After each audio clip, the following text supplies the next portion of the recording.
Okay, today we're looking at narcotizing dysfunction, and we start with a song as usual. Almighty God, hallowed be thy name. Almighty God, hallowed be thy name. Actually, popular culture is romanticizing evil. You know, you watch some of the very popular films. Talks about good witches battling against evil witches. Lots of emphasis on vampires and zombie movies. You know, and of course, a lot of appeal to the popular imagination of people that engage in all kinds of supernatural acts, being able to get things that are superhuman done, and people are watching all of this. So millions of copies of this kind of material is being sold. They've been turned into box office hits so that people are smiling all the way to the bank. And people actually begin to identify with various themes of, vampires.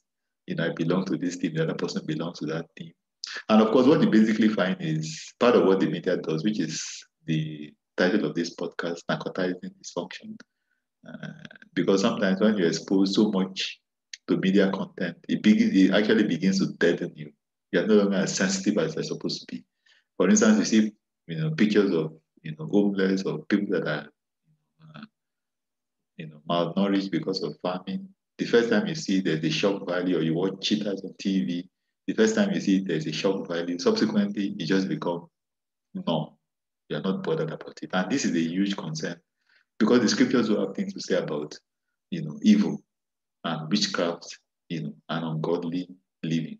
Leviticus 20 verse 6, and the souls that turn it after such as are familiar spirits and after wizards that go and warring after them, I will even set my face against that soul and will cut him off from among his people. You must not turn to mediums or spiritists. You must not seek them out or you'll be defiled by them.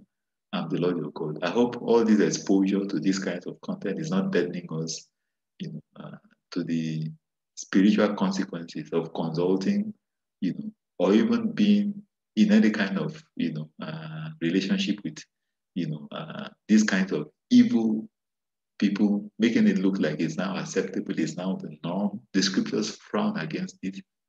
And the huge concern is that we might actually become desensitized and begin to feel that, we can actually associate with this, we can, use their services. God frowns against it. And this is something you need to avoid if you want to please the Lord.